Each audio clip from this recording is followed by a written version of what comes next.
तेजमयो देवाः महावीरो महाबला ज्ञान गुण भक्ति संगमो श्री हनुमते नमो नमः। जय हनुमान संकट मोचन जय हनुमान। जय हनुमान संकट मोचन जय हनुमान। केसरी नंदन तिहु जगवंदन अंजनी सुत बलधारी। केसरी नंदन तिहु जगवंदन अंजनी सुत बलधारी। संकट मोचन नाम तुम्हारा संकट मोचन नाम तुम्हारा हर संकट पे भारी। जय हनुमान संकट मोचन जय हनुमान। जय हनुमान संकट मोचन जय हनुमान। संकट उसके निकट न आवे ले जो शरण तुम्हारी। संकट उसके निकट न आवे ले जो शरण तुम्हारी। संकट मोचन नाम तुम्हारा संकट मोचन नाम तुम्हारा हर संकट पे भारी। जय हनुमान संकट मोचन जय हनुमान। जय हनुमान संकट मोचन जय हनुमान। जिसके संकेत पर हनुमान मुझ पर मृत्यु घात करने वाले हैं उसे जीवित नहीं छोड़ूंगा महादेव। जिस आवश्यक कार्य के लिए आप जा रहे हैं वो आवश्यक कार्य आप नहीं कर सकते। बाली एक बार जो सोच लेता है उसे अधूरा नहीं छोड़ता। महाराज केसरी, आपका पुत्र दशरथ नंदन श्री राम के साथ है। क्या पता मदारी के रूप में ये कोई त्रिकालदर्शी हो।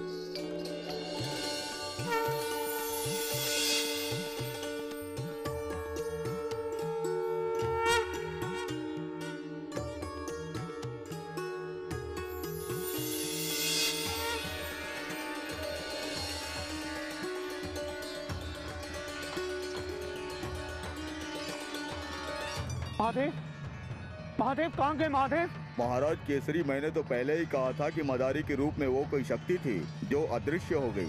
आप सत्य कह रहे हैं ऋषिराज, वो कोई और शक्ति नहीं, स्वयं देवादिदेव थे।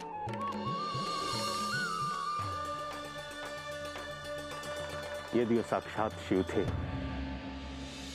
तो इससे शुभ और सुखद समाचार और क्या हो सकता है महाराज केसरी? आपसे बड़ा सौभाग्यशाली कौन हो सकता है जिसे साक्षात शिव के दर्शन प्राप्त हुए। अब तो आप विश्वास कर लें कि हनुमान इस समय जहाँ पर भी हैं वहीं उनकी आवश्यकता है। यूं समझ लीजिए महाराज कि हम श्री हरि के भक्त हैं और अयोध्या जा रहे हैं। आप भी अयोध्या जा रहे हैं तो मैं भी आपके साथ चलूंगा। महाराज, वैसे तो हम कोई ज्योतिषी नहीं है, किंतु इतना ज्ञान अवश्य है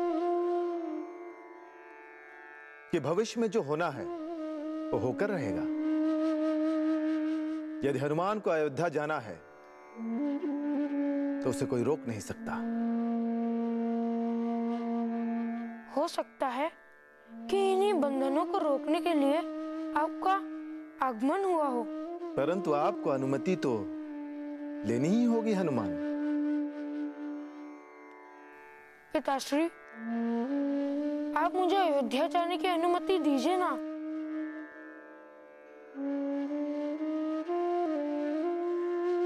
ठीक है पुत्र, हो सकता है तुम्हारा अयोध्या जाना किसी विशेष उद्देश्य को पूरा करे। कहाँ खोए हुए हैं महाराज?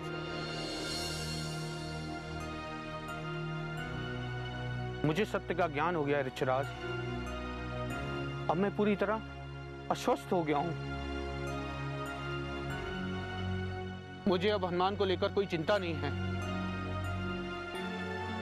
आप सभी धन्यवाद के पात्र हैं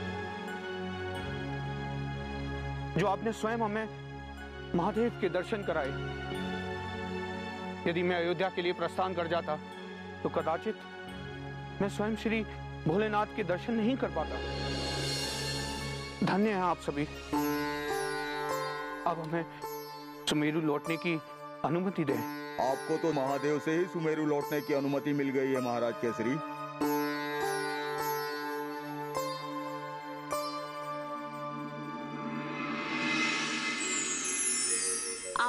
लीला अद्भुत है स्वामी। सुमेरुपति केसरी को तो आपने अपना भेद बता दिया, पर अयोध्यापति दशरथ अंत तक आपका रहस्य नहीं समझ सके। धरती लोक में हमें ऐसी लीलाएं करनी पड़ती हैं देवी। यदि अयोध्या में हम अपना सत्य प्रकट कर देते तो आज श्री राम और हनुमान का स्वाभाविक मैत्री नहीं हो पाती। हाँ स्वामी, उनकी मैत्री देखकर ऐसा लगता है जैसे वो एक दूसरे के लिए बने हैं। उन्हें देखकर ऐसा लग रहा है कि इनका रिश्ता जन्म जन्मांतर का हो। सत्य तो यह है देवी, यह संबंध हरि और हर का है। हरि हमारे हैं और हम हरि के। सृष्टि का समस्त कार्य व्यापार हमसे ही संचालित होता है। तो क्या श्री राम जान गए हैं कि हनुमान आपके अवतार हैं? श्री राम ही नहीं देवी, हनुमान भी यह जानते हैं कि श्री राम श्री हरि विष्णु के अवतार हैं। यदि दोनों इस सत्य को जानते हैं स्वामी, तो आपको ऐसी लीला करने की क्या आवश्यकता थी? आप यह भूल रही हैं देवी कि हरि और हर के मिलन की अद्भुत घटना धरती लोक में घटित हुई है। और धरती लोक में यदि यह रहस्य प्रकट हो जाता तो श्री हरि के मनोज अवतार और हमारे वानर अवतार का उद्देश्य कदापि पूर्ण नहीं हो पाता। नारायण नारायण।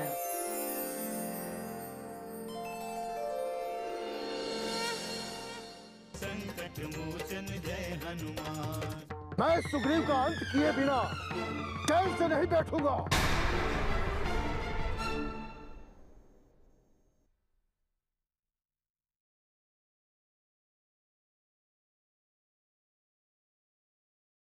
संकट मोचन जय हनुमान। बड़े प्रसन्न दिखाई दे रहे हैं देवऋषि। लगता है स्वामी, देवऋषि नारद ने भी आपकी अद्भुत लीला का आनंद लिया है। नारायण नारायण। हमने ही नहीं, संपूर्ण देवलोक आपके लौकिक लीला को देखकर आनंदित हुआ है महादेव। मुझे तो अभी भी आपका वो दृश्य आंखों के सामने घूम रहा है प्रभु। हमारी लीला का सबसे सुखद सत्य यह है कि हम अपने उद्देश्य में पूर्णतः सफल रहे, और इसी का परिणाम है कि श्री राम और हनुमान एक साथ हैं। नारायण नारायण। लगता है श्री राम और हनुमान की लीला अभी से शुरू हो जाएगी प्रभु। यह तो आने वाला समय ही सुनिश्चित करेगा देवऋषि। ये तो ठीक है स्वामी, पर आपके उस भक्त का क्या होगा जो भक्ति के नाम पर अपने अनुज सुग्रीव पर घात करने के लिए ऋष्यमुख पर्वत पहुंच चुका है। देवी पार्वती,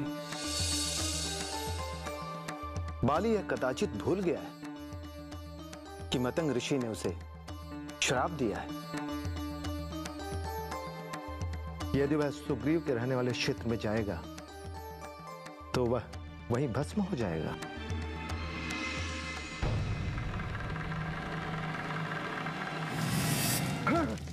नहीं, कोई भी मेरा मार्ग नहीं रोक सकता। कोई भी नहीं, कोई भी नहीं, कोई भी नहीं, कोई भी नहीं। तेरी माया काम नहीं आएगा सुग्रीव। मैं स्वयं अपने हाथों से तेरा वध करूंगा।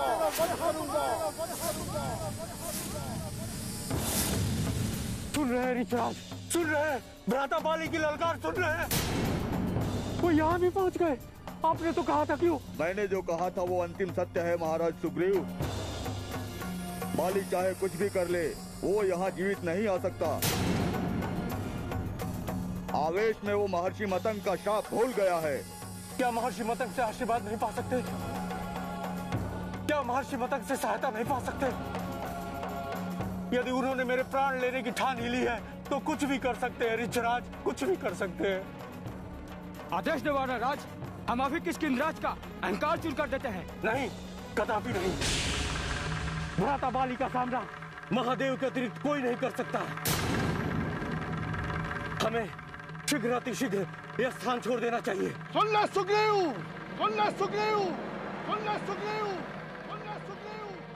यदि तू शंकर सुमन हनुमान की सहायता प्राप्त कर सकता है तो मैं भी महादेव को प्रसन्न कर सकता हूँ, प्रसन्न कर सकता हूँ, प्रसन्न कर सकता हूँ, प्रसन्न कर सकता हूँ, प्रसन्न कर सकता हूँ। संसार की कोई भी शक्ति मेरा मार्ग बाधित नहीं कर सकती, बाधित नहीं कर सकती, बाधित नहीं कर सकती, बाधित नहीं कर सकती, बाधित नहीं कर सकती। तेरे अंत के लिए मैं कुछ भी कर सकता हूँ। तुम जो अग्नि की माया दिखा रहे हो तो सुन ले, ये अग्नि क्या, जल वायु सबको मैं अपने वश में कर लूंगा, वश में कर लूंगा, वश में कर लूंगा, वश में कर लूंगा, वश में कर लूंगा। अब मैं देखता हूँ कि केसरी का पुत्र हनुमान तुझे किस तरह सहायता देता है। सुन रहे ऋषराज, उसे यहाँ हनुमान के आने की सूचना भी मिल गई है। मैं बार बार कहता हूँ कि कोई भी सूचना मिल जाए, वो कोई भी साधना कर ले, किंतु वो यहाँ तक नहीं आ सकता। उसे महर्षि मतंग ने महादेव की समस्त शक्तियों के प्रभाव से शाप दिया है। ऋषराज, क्या महर्षि मतंग के श्राप का प्रभाव समाप्त नहीं हो सकता है? नहीं सुग्रीव, नहीं। किसी भी स्थिति में शाप का प्रभाव समाप्त नहीं हो सकता। ऋषि मतंग का श्राप अटल है। तो क्या भ्राता बाली को इस श्राप का ज्ञान नहीं है? अभी तक बाली उस श्राप को आपकी माया समझ रहा है। वो इसी छद्म विश्वास में है कि वो इस माया को समाप्त कर सकता है। सुग्रीव! सुग्रीव! सुग्रीव! कहाँ कारों की तरह छुपा है सुग्रीव? सुन रहे ऋषराज, देखिए वो अब भी मुझे ललकार रहा है। सत्य तो ये है सुग्रीव कि आप में बाली का भय समा गया है, और यदि आप इतने ही भयभीत हैं तो मैं स्वयं बाली से मिलता हूँ। तुम सभी यहीं रुको, मैं वहाँ अकेला ही जाऊंगा।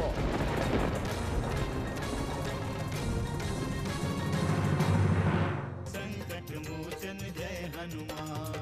हम वानरों को बुद्धि ही कितनी होती है, आप तो कितने ज्ञानी हैं।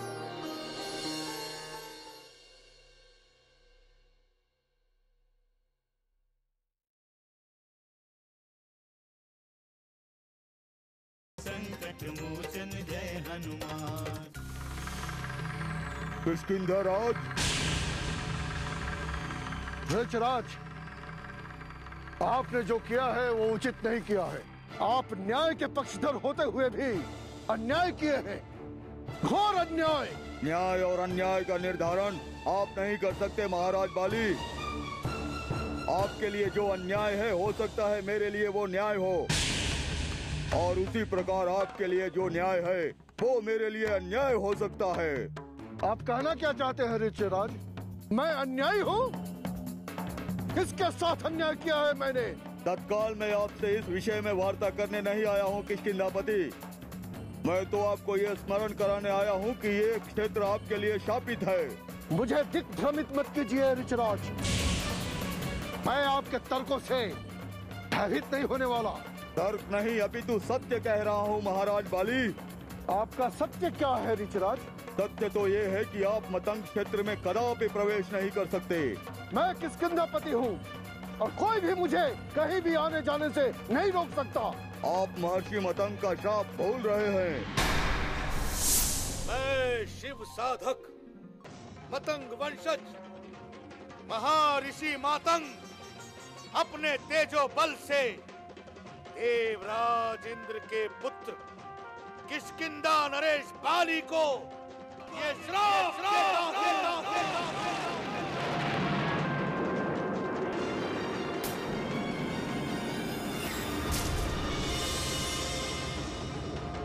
कि जैसे ही वो ऋषि मुख पर्वत के समीप आएगा, मृत्यु को प्राप्त होगा।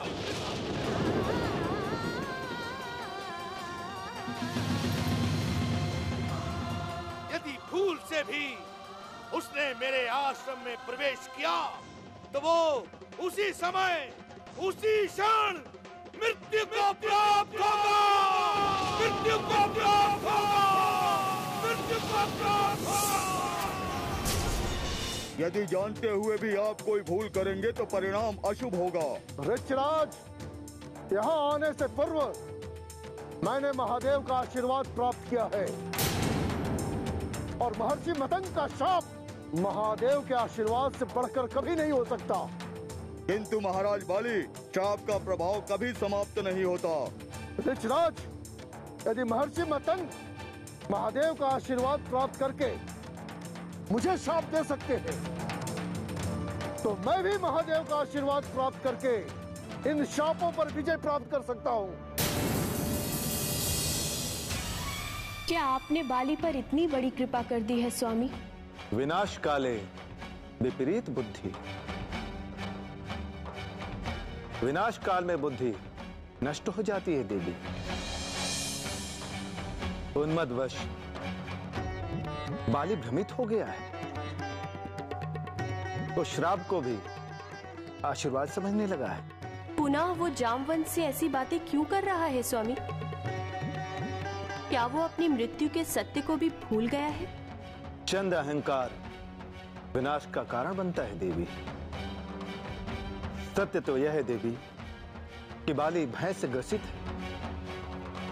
उसे अपने प्राणों का मोह है।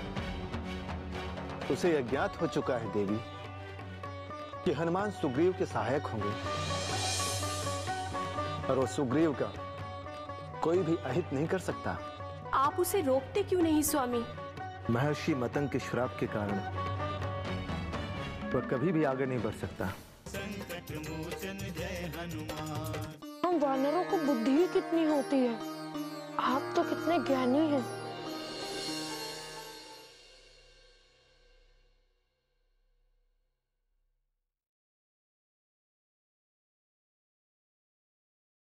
संकट मोचन जय हनुमान। वानरराज सुग्रीव पर घात करने से पूर्व आपको अपने प्राणों की रक्षा करनी होगी किष्किंधाराज। महादेव की कृपा से मतंग ऋषि का श्राप का प्रभाव कदापि समाप्त नहीं होगा। उनकी कृपा से श्राप का रूप बदल सकता है। ये आप भी जानते हैं कि श्राप एक शक्ति है, ऊर्जा का एक रूप है जो कभी समाप्त नहीं हो सकता। चाहे जो भी हो ऋषराज, मेरा लक्ष्य अटल है। मैं सुग्रीव का अंत किए बिना चैन से नहीं बैठूंगा। इसके लिए आप महादेव से प्रार्थना क्यों नहीं करते? वो तो महाकाल हैं। वो जिस पर भी अपनी दृष्टि डाल देते हैं वो भस्म हो जाता है। मुझे भ्रमित करने का प्रयास मत कीजिए ऋषराज। मैं भली भांति जानता हूँ कि आप सुग्रीव की सहायता कर रहे हैं। कोई किसी की सहायता करके विधि के विधान को नहीं टाल सकता किष्किंधाराज। जब सुग्रीव का वध आपके हाथों होना होगा तब उसे कोई नहीं रोक सकता। शंकर सुवन केसरी भी नहीं। यही सत्य है देवी। जामवंत ने बाली को संकेत में सब कुछ बता दिया है। अब उसे कोई उचित निर्णय अवश्य लेना चाहिए। बाली तो अपना निर्णय ले चुका है स्वामी। ये उसका निर्णय नहीं, उसकी अज्ञानता है देवी। एक ओर वह हमारे अवतार हनुमान से भयभीत है, तो दूसरी ओर हनुमान की भविष्य की लीलाओं को नकार रहा है। इसका परिणाम क्या होगा स्वामी? बाली को किष्किंधा लौट जाना चाहिए देवी। उसके भविष्य का निर्णय श्री राम और हनुमान ही सुनिश्चित करेंगे।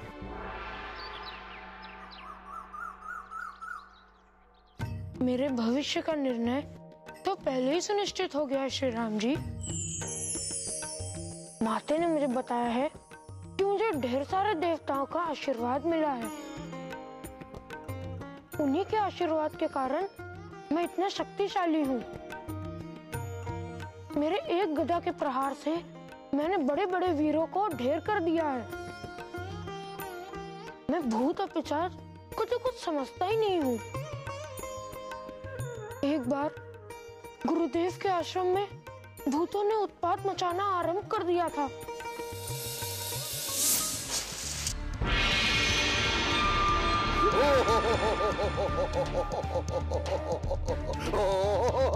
अरे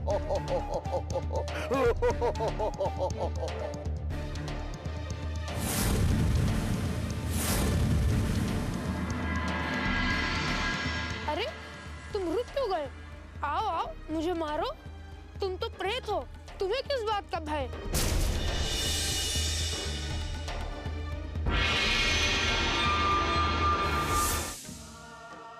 ऐसी तो कई कथाएं हैं श्री राम जी, परंतु ये सब जो मैंने किया वो अपनी अल्पबुद्धि से किया। हम वानरों को बुद्धि ही कितनी होती है, बल के साथ साथ ज्ञान भी जरूरी होता है। आप तो कितने ज्ञानी हैं, आप तो भगवान हैं। आपके मार्गदर्शन से मैं भी कुछ कर सकता हूँ। हनुमान, तुम्हारे पास सब कुछ है, बल, बुद्धि, विवेक, सब कुछ। तुम्हारी कथा सुनकर मैं जान गया कि तुमने जो भी किया उचित किया। नारायण नारायण। श्री हरि विष्णु और माता लक्ष्मी को मेरा प्रणाम स्वीकार हो। आइए देवर्षि नारद, बहुत दिनों बाद आना हुआ। नारायण नारायण।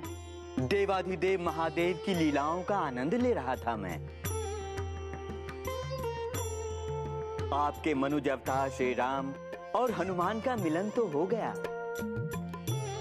हनुमान श्री राम के सानिध्य का आनंद भी ले रहे हैं, किंतु सुग्रीव के भविष्य का क्या होगा? बाली अब भी सुग्रीव के लिए संकट का कारण बना हुआ है प्रभु। देवर्षि नारद, सुग्रीव धर्म के पक्षधर है, इसलिए सुग्रीव का नहीं बाली का अंत होगा और हनुमान उसके अंत में अपनी भूमिका निभाएंगे। सुग्रीव का कोई कुछ भी अहित नहीं कर सकता। नारायण नारायण। हम सब भी यही चाहते हैं प्रभु।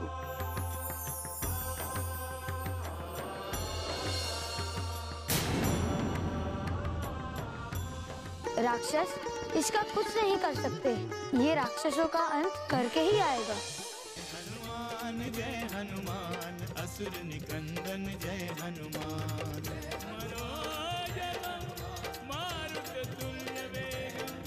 जितेन्द्रियं बुद्धिमतां वरिष्ठं वातात्मजं वानरयूथमुख्यं श्रीरामदूतं शरणं प्रपद्ये।